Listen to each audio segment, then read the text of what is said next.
नमस्कार दोस्तों, मैं संदीप लोकवाणी संदीप क्लासेस में आपका हार्दिक स्वागत करता हूं। प्यारे बच्चों, आज हम शुरू करेंगे मैथमेटिक्स की। हमारी आज पहली क्लास होगी और जिसमें हम एस.डी. यादव की बुक कराएंगे और कंप्लीट बुक होगी तुम्हारी यूट्यूब पर, और 1 बाय 1 चैप्टर करेंगे जो एस.डी. यादव बुक में दिए गए होंगे। तो बच्चा, हमारा जो चैप्टर होगा सबसे पहले वो नंबर सिस्टम होगा। तो बच्चों, आज हम बात करेंगे नंबर सिस्टम पर। तो बच्चों, नंबर सिस्टम में सबसे पहले तुम्हें क्या ज्ञात होना चाहिए? नंबर का ज्ञात होना चाहिए, संख्याओं का ज्ञान होना चाहिए कि संख्याएं क्या होती हैं। तो बच्चा, सबसे पहले हम इसी की बात करेंगे कि संख्याएं क्या होती हैं। तो बच्चा, संख्याओं की बात करता हूं मैं कि संख्या क्या होती है। देख लेना संख्या। तो बच्चों, संख्या दो प्रकार की होती हैं। एक होती है वास्तविक संख्या और एक होती है काल्पनिक संख्या। तो बच्चों, हम बात करेंगे, एक होती है वास्तविक संख्या, वास्तविक संख्या। तो बच्चों, दूसरी होती है काल्पनिक संख्या, काल्पनिक संख्या। तो बच्चों, ये वास्तविक संख्या और काल्पनिक संख्या की पहचान किस प्रकार से करेंगे, तो इसमें हम ध्यान रख लेना। देखो, यहां पे वास्तविक संख्या क्या होगी, तुम एक छोटी सी परिभाषा में लिख सकते हो, जिसका वर्ग किया जा सकता हो, जिसका वर्ग प्लस में होगा। तो बच्चा, जिसका वर्ग करने पे प्लस में आएगा, वे संख्याएं हमारी वास्तविक संख्याएं कहलाएंगी। तो जिस प्रकार से मैं लिख सकता हूं, जैसे कि मैंने लिखा 2, तो बच्चा 2 का वर्ग करेंगे तो क्या आएगा, 4 आ जाएगा, वो एक प्लस में होगा। मैंने लिखा -1, तो बच्चा -1 का यदि हम वर्ग करेंगे तो ये भी क्या आ जाएगा, हमारा प्लस में आ जाएगा। तो बच्चा, मैं नेक्स्ट लिखता हूं, यहां पे क्या होगा, -1 हो गया, उसके बाद -4/7, ये भी यदि मैं इसका वर्ग करूं तो ये भी प्लस में आ जाएगा। तो बच्चा, जिसका भी वर्ग करने के बाद प्लस में आ जाता है, वे सभी संख्याएं क्या कहलाएंगी, तुम्हारी वास्तविक संख्याएं कहलाएंगी। और दूसरा, यदि मैं काल्पनिक संख्या, कुछ भी तुम लिख सकते हो, मैंने लिखा 5, ये भी क्या हो जाएगी, तुम्हारी वास्तविक संख्या हो जाएगी। तो बच्चा, ये जिनका वर्ग प्लस में होगा वे सभी संख्याएं क्या कहलाएंगी, तुम्हारी वास्तविक संख्याएं कहलाएंगी। और बच्चा, जिनका वर्ग प्लस में नहीं होगा वे काल्पनिक संख्याएं कहलाएंगी। लिख सकते हो तुम यहां पर, जिसका वर्ग प्लस में नहीं होगा। तो बच्चा, वे किस प्रकार की संख्याएं होती हैं? जैसे मैं एग्जांपल बता दूं, मैंने लिखा -√3 या √5 या -√3 या -√1। तो बच्चा, इस प्रकार की जो संख्याएं होंगी वे हमारी काल्पनिक संख्याएं होंगी। तो बच्चा, एक क्या होता है, मैं लिख सकता हूं a + η b, ये तुमने कभी पढ़ा होगा, ट्रिग्नोमेट्री में है। तो ये जो होता है, ये हमारी क्या होती हैं, काल्पनिक संख्याएं होती हैं। तो बच्चा, यहां तक वास्तविक संख्या और काल्पनिक संख्या में तुम्हें अंतर समझ में आया होगा कि वास्तविक संख्याएं क्या होती हैं और काल्पनिक संख्याएं क्या होती हैं। तो बच्चा, मैं बात करता हूं वास्तविक संख्या। तो वास्तविक संख्या के अपने दो प्रकार होते हैं। वास्तविक संख्या के अपने दो प्रकार होते हैं बच्चा। एक होता है परिमेय संख्या,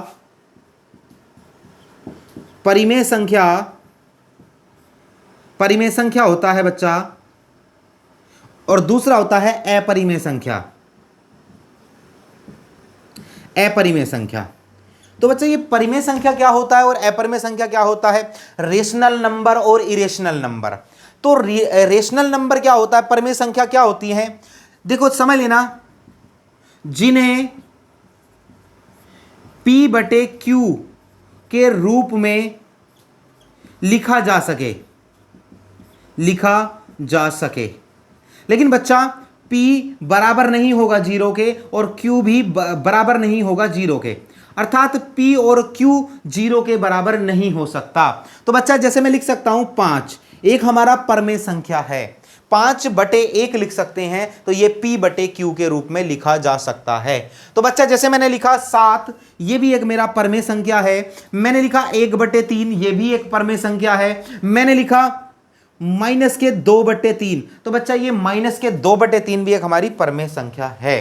तो बच्चा, एक ध्यान और रखना है तुम्हें कि 0 भी एक परिमेय संख्या है। तो बच्चा, जिन्हें हम P/Q के रूप में लिख सकते हैं, वे सभी संख्याएं हमारी परिमेय संख्याएं होंगी। तो बच्चा, अपरिमेय संख्या कौन सी होंगी?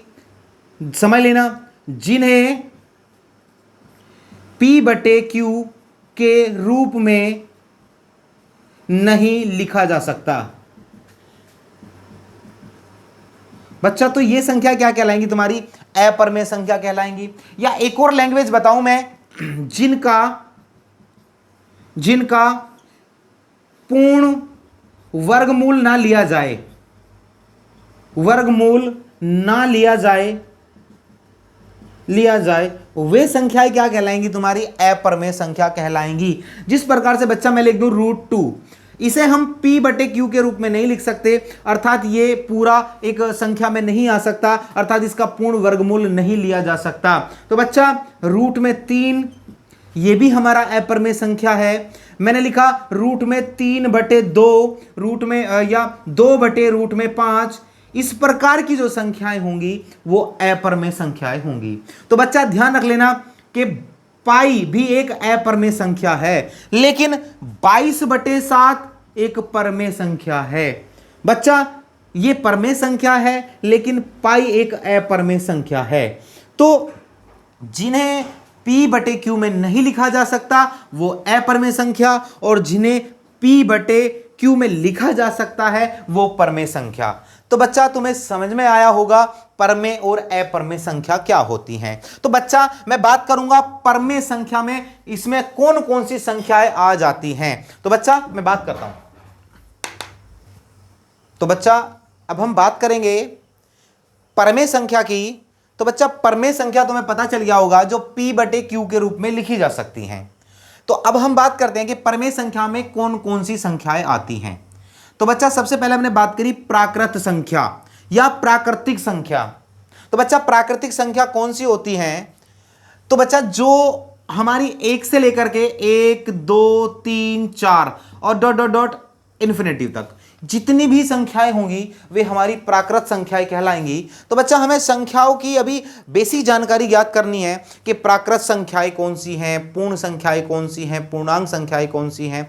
तो अब तक तुम्हें पता चला कि प्राकृत संख्याएं कौन सी होती हैं, तो तुम्हें पता चल गया होगा कि 1, 2, 3, 4 और डॉट डॉट इन्फिनिटी तक जितनी भी संख्याएं हैं वो सभी हमारी प्राकृत संख्याएं कहलाएंगी। तो बच्चा एक होता है पूर्ण संख्याएं। पूर्ण संख्याएं तो बच्चा क्या होता है?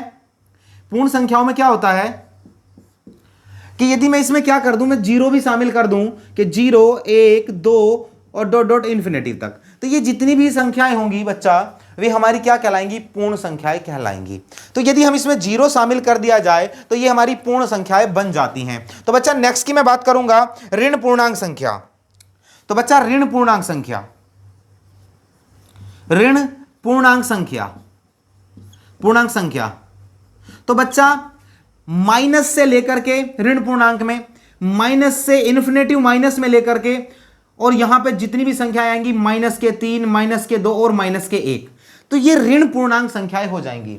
अर्थात जिनमें नेगेटिव चिन्ह आएगा, जिनमें ऋणात्मकता होगी या जो माइनस में होंगी वे ऋण पूर्णांक संख्याएं कहलाएंगी। तो बच्चा एक होती है पूर्णांक संख्याएं, पूर्णांक संख्याएं। तो बच्चा ये क्या होती है पूर्णांक संख्याएं? जिस प्रकार से हमने पूर्ण संख्याओं में 0 शामिल करा और ऋण पूर्णांक में मात्र ऋण था, तो पूर्णांकों में क्या हो जाएगा? ये माइनस के इन्फिनिटिव से लेकर के ये -3, -2, -1, 0, 1, 2, 3 और इन्फिनिटिव तक। बच्चा ये माइनस की सभी संख्याएं और प्लस की सभी संख्याएं हो जाएं तो वे हमारा पूर्णांक हो जाता है, तो वे पूर्णांक संख्याएं कहलाएंगी। और पूर्ण संख्याएं और पूर्णांक में अंतर कर लेना, क्योंकि ये जो तुम्हारा टैट होता है, सुपर टैट होता है, उसमें ये मोस्टली क्वेश्चन पूछे जाते हैं बेसिकली। तो बच्चा अभी हमने बताया पूर्णांक संख्याएं, तो पूर्णांक संख्याएं तुम्हें पता चल गया होगा कि पूर्णांक संख्याएं कौन सी होती हैं। तो बच्चा प्राकृत संख्याएं 1, 2, 3, 4 इन्फिनिटिव तक, उसके बाद पूर्ण संख्याएं 0 शामिल कर ली जाए, ऋण पूर्णांक माइनस की सभी संख्याएं, पूर्णांक माइनस और प्लस की सभी संख्याएं। तो बच्चा मैं आगे बात करता हूं, नेक्स्ट की बात करता हूं 5 नंबर पे सम संख्या। सम संख्या, सम संख्या बच्चा सम संख्या क्या होती है? वे संख्या, परिभाषा क्या बनेगी? वे संख्या जो 2 से विभाजित हों, तो बच्चा वे संख्या जो 2 से विभाजित हो सम संख्या कहलाती हैं। जैसे कि मैंने लिखा 2, 4, 6, 8, 10, 12, इस तरह की जो संख्याएं हैं वो संख्याएं तुम्हारी क्या कहलाएंगी? सम संख्याएं कहलाएंगी। तो बच्चा यदि कोई तुमसे पूछता है कि सबसे छोटी सम संख्या कौन सी है, तो बता देना 2।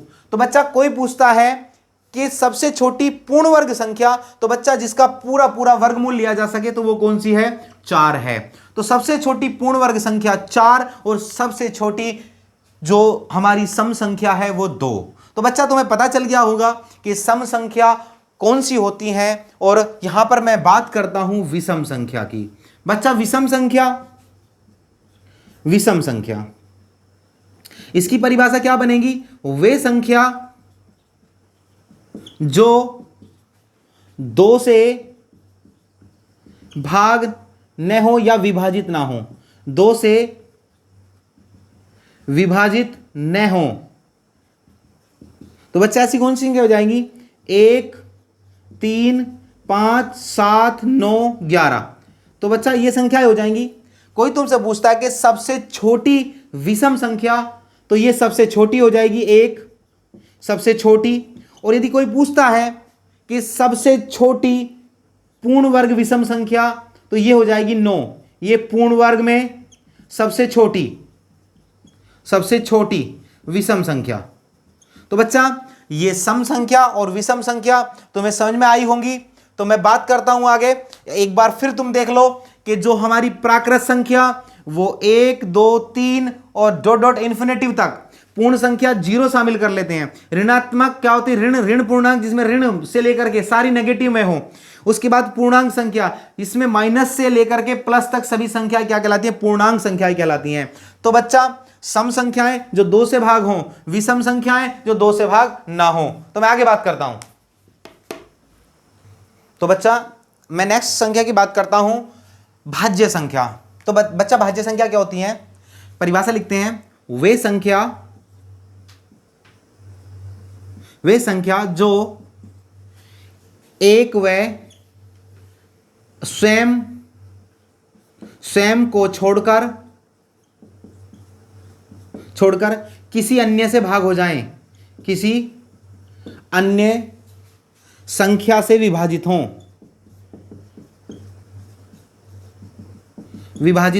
तो बच्चा वे संख्या एक और स्वयं से तो सभी संख्याएं भाग होती हैं, लेकिन यदि वो किसी अन्य से भाग हो जाती है तो वे हमारी क्या कहलाएगी? भाज्य संख्या कहलाएगी। तो बच्चा जैसे मैं एग्जांपल लिख दूं, यहां पे एक तुम्हें चीज नोट करके लिखनी है। तो बच्चा नोट करके लिखनी है, एक न तो भाज्य है और न ही अभाज्य। तो बच्चा तुम्हें ध्यान रख लेना है कि जो 1 है वो भाज्य और अभाज्य किसी में भी नहीं आता। तो बच्चा मैं बात इसके एग्जाम्पल की करता हूं कि कौन कौन सी भाज्य संख्याएं हैं। 1 का तुम्हें पता चल गया, ना तो भाज्य है और न अभाज्य। तो बच्चा जो पहली भाज्य संख्या है वो कौन सी हो जाएगी? तो बच्चा वो हो जाएगी तुम्हारी 4। बच्चा वो 4 हो जाएगी। 1 कहीं भी नहीं आता। मैं बात करता हूं 2 की। 2 जो है वो अपने से और 1 से भाग होता है, इसीलिए वो हमारी भाज्य संख्या नहीं है। इसी प्रकार 3 अपने से और 1 से भाग होता है, वो किसी अन्य से भाग नहीं होता, तो इसलिए वो भी हमारी भाज्य संख्या नहीं है। तो बच्चा 4, उसके बाद 6, उसके बाद मैं बात करूं तो 4, 6, 8, 9। तो बच्चा उसके बाद हमारा 10, उसके बाद 12, उसके बाद 14, 15,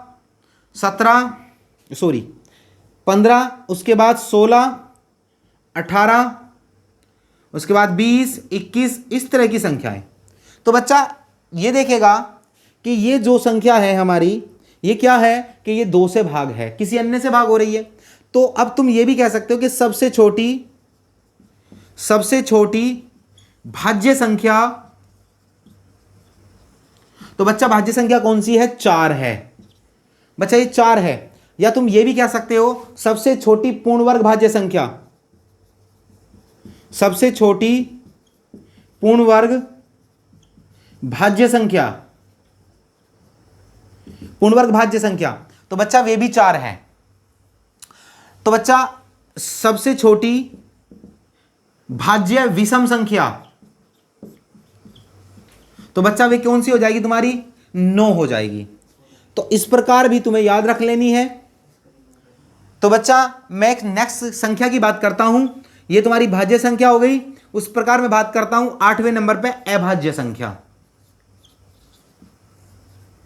अभाज्य संख्या बच्चा वे संख्या जो एक व स्वयं को छोड़कर किसी से भी भाग ना हो, किसी से भी विभाजित ना हो।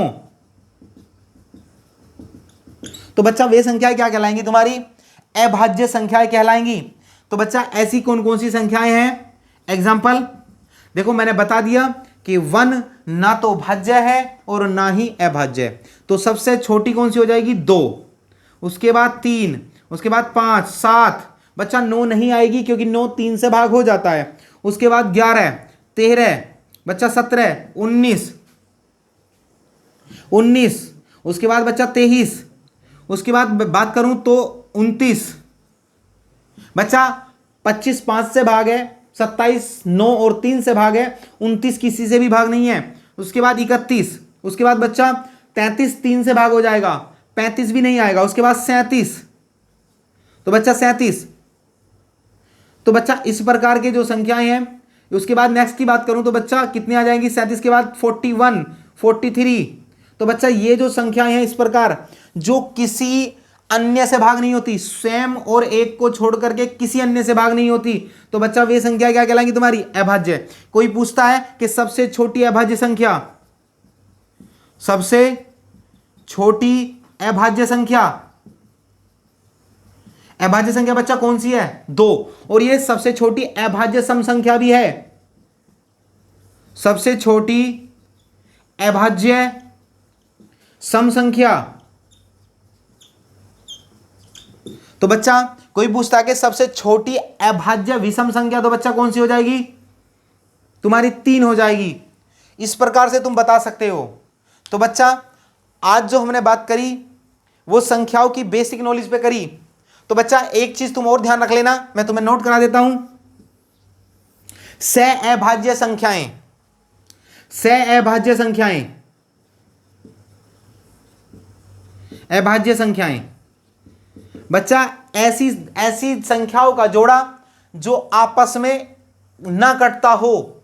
जैसे कि मैं लिख सकता हूं 2 और 3, ये सहअभाज्य संख्याएं हैं जो दोनों आपस में किसी एक संख्या से नहीं कटते। मैं लिख सकता हूं 7 और 9, मैं लिख सकता हूं 8 और 9, मैं लिख सकता हूं 17 और 15। तो बच्चा ये सब सहअभाज्य संख्याएं हैं जो एक दूसरे से नहीं कटती, आपस में एक दूसरे से नहीं कटती। तो ये सहअभाज्य संख्याएं हैं। तो बच्चा आज हमने बात करी संख्याओं की बेसिक नॉलेज की। इसी प्रकार हमारी कंटिन्यू क्लास आएंगी। और बच्चा अब जो नेक्स्ट क्लास आएगी वो हमारी जो संख्याएं हैं, प्राकृत संख्याएं, सम संख्या, विषम संख्या, इनके योग पर आधारित होगी। तो बच्चा यदि हमारी क्लास अच्छी लगी हो तो इसे लाइक करना, शेयर करना, सब्सक्राइब करना। थैंक यू, धन्यवाद।